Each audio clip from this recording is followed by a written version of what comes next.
The table went completely silent the second I said it. Not the kind of quiet where people are thinking, but the kind where no one wants to move or be the first to react. My sister stopped halfway through a bite. My dad looked down at his plate like he'd suddenly lost interest in it. My mom didn't say anything right away, which was unusual for her. I hadn't planned to say it. I just wanted to get through dinner without making things worse. I'll explain what I said in a minute, because it didn't come out of nowhere. It built slowly, over weeks. My name is Jolene Mercer. I am 27 years old. I have a 4-year-old daughter named Birdie. A few months before that dinner, I moved back into my parents' house in Dayton, Ohio. It wasn't something I felt good about, but I didn't have a better option. I was working full-time cleaning rooms at a hotel off the interstate, and after daycare, gas, and food, there wasn't enough left to cover what most places wanted up front. I had looked. I knew what it cost to rent even a small place. First month, last month, and a deposit added up fast, and I didn't have that kind of money saved. Moving back in felt like something I could manage, at least for a little while. My mom said it would help me get back on track. She said it like it was temporary, like there was a clear end point I just had to reach. She said she didn't want me to get used to relying on anyone again, that I needed to learn how to stand on my own. At first, she talked about me contributing, helping out with groceries and bills. That made sense. I didn't expect to live there for free. Then, one evening, she told me the actual number. $1,600 a month. She said it plainly, like it had already been decided. When I didn't respond right away, she added that if I helped more around the house, she might lower it. My sister was still living there too. She worked part-time, kept her room, and didn't pay anything.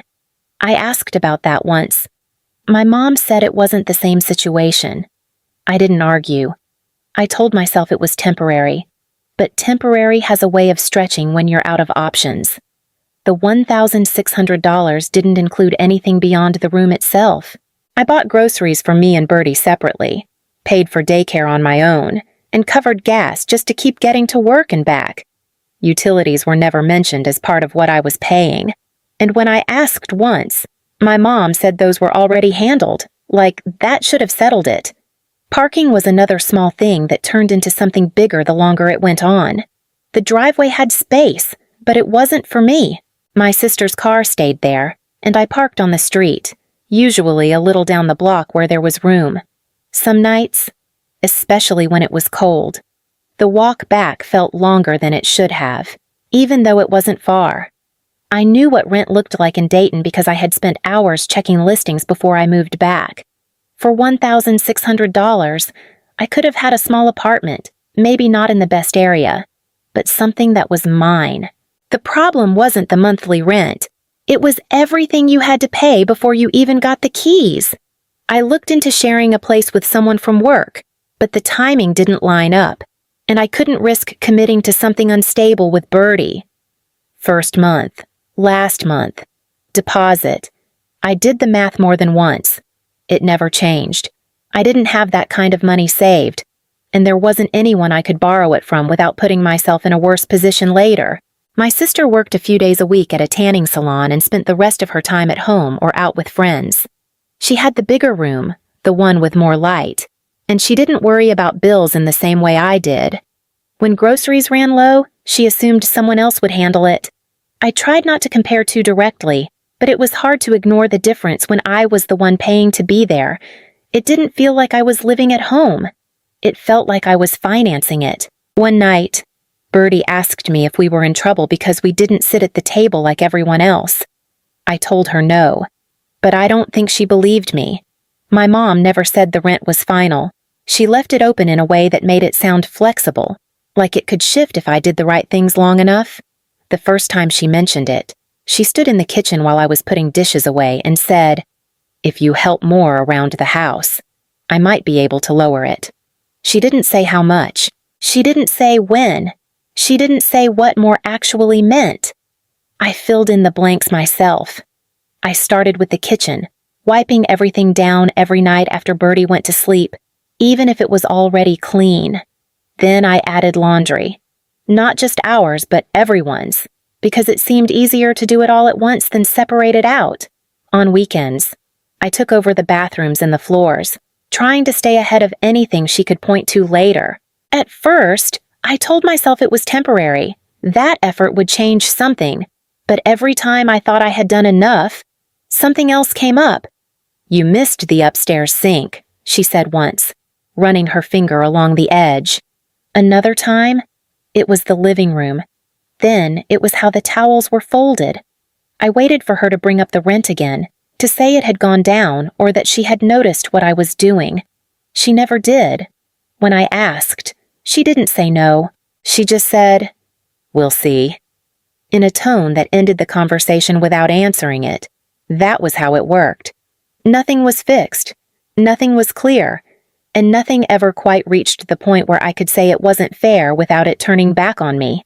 Every time I got close to asking for something clear, she shifted it just enough that I had to start over. She never promised enough to hold her accountable, just enough to keep me trying.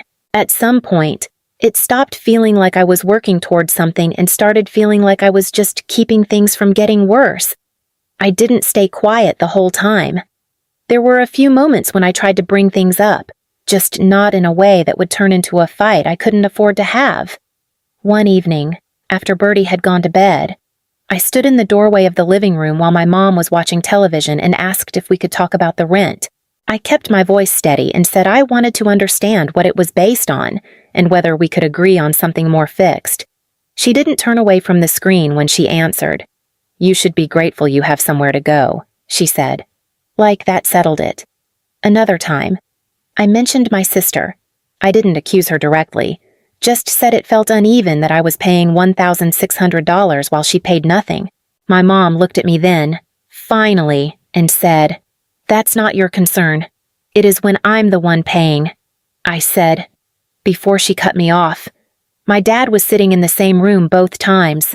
He shifted in his chair once, like he might say something, but then he didn't. He stayed quiet, like he knew where the line was. My sister heard all of it. She was usually nearby, scrolling on her phone or moving through the room, but she never stepped in, never offered anything that would change the direction of the conversation. After a while, I stopped trying to explain it, not because it made sense, but because nothing I said seemed to land anywhere it could stay. It's not that I stayed quiet, it's that nothing I said ever landed. I got home later than usual that night because one of the rooms at work took longer than it should have and I couldn't leave it unfinished. By the time I pulled up, most of the lights in the house were already on, and I could hear voices from inside before I even opened the door. They had already started dinner. I didn't expect anyone to wait for me, but when I walked into the dining room, it was clear there wasn't a place set for us. The table was full, plates already half finished, and no one looked surprised to see me. "There's food in the kitchen," my mom said without pausing, like she had already decided how this would go. Bertie followed me in, drawn by the smell, and walked toward the table before I could stop her. There was one empty chair, but my sister's purse was sitting in it, taking up the whole seat. "I need that there," she said when she noticed me looking at it, not moving it, not offering an alternative. I didn't argue. I didn't ask anyone to shift over. I just turned and took Bertie into the kitchen. The overhead light made everything feel separate from the room we had just left. I found what was left of dinner and made her a plate, then one for myself, and we stood at the counter to eat. Bertie didn't complain. She didn't ask why we weren't sitting at the table. She just ate quietly, like she understood more than she should have. She asked quietly if we were going to sit with them later, and I told her maybe, even though I already knew we wouldn't. I kept my focus on her, not on the voices from the other room. That was the first time I realized we weren't being included, we were being tolerated. Sunday dinners were the one thing my mom kept consistent. Everyone was expected to be there, sitting at the table at the same time, like that alone meant something was still intact. That evening, I made a point of being early. I helped set out plates, carried dishes from the stove, and tried to stay ahead of anything that could turn into a comment later. For a few minutes after we sat down, it felt almost normal, like the kind of routine I had been trying to hold on to. Then my mom looked at me and said, "The upstairs bathroom wasn't cleaned properly this week." She didn't lower her voice. She didn't wait until later. She said it like it was part of the meal. "I've been working every day," I answered. Keeping my tone even, I cleaned it twice. "That's not enough if you want me to reconsider what you're paying," she said, setting her fork down. "You need to stay on top of things." My dad looked up like he was about to say something, then reached for his glass instead. No one else spoke. My dad kept eating, slower than before, like he was trying not to be involved. My sister didn't look up at all. I felt Bertie shift beside me, quiet but paying attention in the way kids do when they don't fully understand but know something matters. I glanced at her, and she was watching the table, not eating, just listening. That was when something settled into place for me, clearly enough that I couldn't ignore it. It stopped being about what I could handle and started being about what she was seeing. I set my fork down before I spoke. "I'm paying $1,600 to live here," I said, keeping my voice level. "I buy my own groceries. I cover Bertie's daycare, and I still handle most of the cleaning in this house." No one interrupted, so I kept going. "I clean the kitchen every night. I do the laundry for everyone. I take care of the bathrooms and the floors on weekends. And every time I ask about lowering the rent, the answer is that I need to do more." My mom didn't respond right away. She was watching me in a way that felt measured, like she was deciding how to frame it. I didn't give her time to redirect it. "My sister lives here too," I said. "She works part-time. She doesn't pay anything. She doesn't do the same things I do." My sister shifted in her chair but didn't look up. My dad stopped moving altogether, his hand still resting near his plate.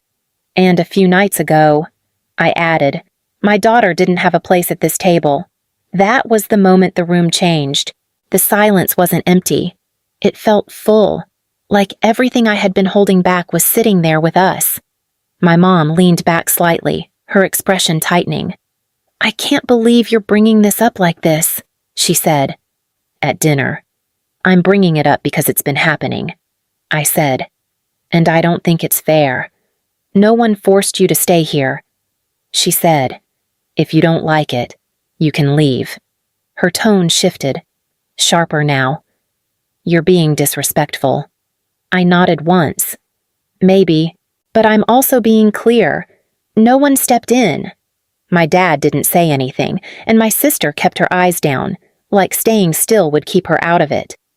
"I don't think I can keep doing this," I said finally. That was when everything went completely quiet again, not because there was nothing left to say, but because no one wanted to be the one to answer it. I didn't raise my voice, but for the first time, I didn't lower it either. My mom let the silence sit for a moment. Then she set her napkin down and spoke like she was closing the conversation. "If you're this unhappy," she said, "maybe this isn't working." She didn't raise her voice. She didn't look at anyone else at the table. It sounded calm, almost reasonable, like she was offering a solution instead of pushing me toward one. I don't think she expected me to agree. I looked at Bertie. She had started eating again, slow and quiet, like she was trying not to draw attention to herself. Her feet didn't reach the floor, and they moved slightly under the chair without her noticing. That was the only thing I needed to see. "You're right," I said. "It's not working." My mom didn't respond. Not right away. My dad shifted in his seat, like he might say something, but then he didn't. My sister stayed still, her eyes on her plate. I stood up and took Bertie's hand. We went upstairs without anyone stopping us. Packing didn't take long because there wasn't much to sort through. I used bags instead of boxes and folded things quickly, not worrying about what stayed behind. Bertie watched at first, then started handing me small things, trying to help in the only way she could. No one came up. No one asked what I was doing. By the time we carried everything down, the house felt quieter than before. Outside, the air was cold enough to make my hands stiff, and the street was mostly empty. I loaded the car without rushing, even though part of me wanted to get it over with faster. We drove to a motel not far from the highway. The room was small, the kind where everything is close together, but it was enough for one night. I locked the door behind us and set our bags down. Leaving didn't feel brave, it just felt necessary. I didn't tell many people what had happened after we left. It wasn't something I knew how to explain, and most days I was focused on getting through work, picking up Bertie, and making the motel feel as steady as I could. A couple of weeks later, my grandmother called. Her name is Ruth, and she doesn't call without a reason. She said she had spoken to my mom and that something about the conversation didn't sit right with her. She didn't accuse anyone directly. She just asked me what was going on. I gave her a shorter version at first, keeping it simple, but she didn't let it stay there. "Start from the beginning," she said, not raising her voice, just holding the space until I filled it. She said my mom had already told her a different version, one that didn't quite match what she was seeing. So I did. I told her about the $1,600, about the chores, about how things kept shifting, and about the night Bertie didn't have a place at the table. I didn't add anything extra. I just said what had happened. There was a pause after I finished. A long pause. "I'm coming to see you," she said. She drove down to Dayton 2 days later. When she stepped into the motel room, she didn't react right away.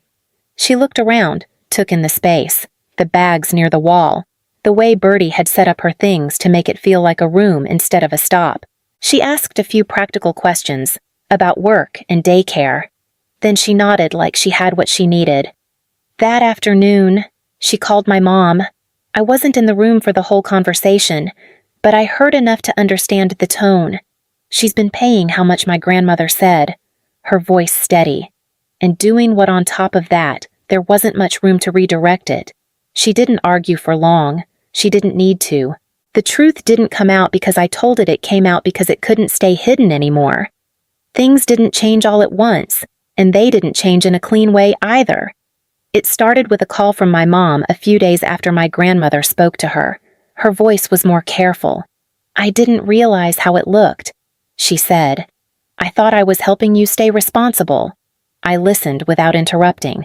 Then I told her, calmly, what it had actually been like on my end. Not just the money, but the way it had felt to live there, the way Bertie had been part of it without choosing to be. She didn't argue this time. She said she was sorry, and it didn't sound like something she expected to fix everything. Later, I heard that my sister had started paying rent. My grandmother made it clear that things in that house were going to be handled differently from now on, and for the first time, my mom didn't push back. Not the same amount, but enough that it changed how things were structured in the house. It wasn't framed as punishment, just something that was now expected. My dad called me once, which was unusual for him. He didn't talk for long. He sounded like he had been thinking about it for a while. I should have said something earlier. He said, "I knew it wasn't right." I told him I understood, even if part of me wished he had acted sooner. I didn't go back. It took time to find a place that worked, something small and within reach, even if it meant stretching my budget tighter than I wanted. There were weeks where everything felt close to slipping, where one unexpected expense could have changed things again. But it was still different. There were no shifting rules, no conditions that changed depending on someone else's mood. Bertie has her own spot now, at a small table by the window. It's nothing special, just enough space for 2 plates and whatever we're able to put on them, but it's ours in a way that doesn't depend on anything else. We still see my family, but I keep a distance I didn't before. I don't agree to things automatically, and I don't stay in situations that feel familiar in the wrong way. If there's anything I've learned from all of it, it's that help shouldn't come with terms you can't question, and staying somewhere just because it's familiar can cost more than leaving ever will. If you've ever been in a place where something felt off but you kept telling yourself it was temporary, I understand that more than I used to. We didn't have much, but what we had didn't come with strings anymore.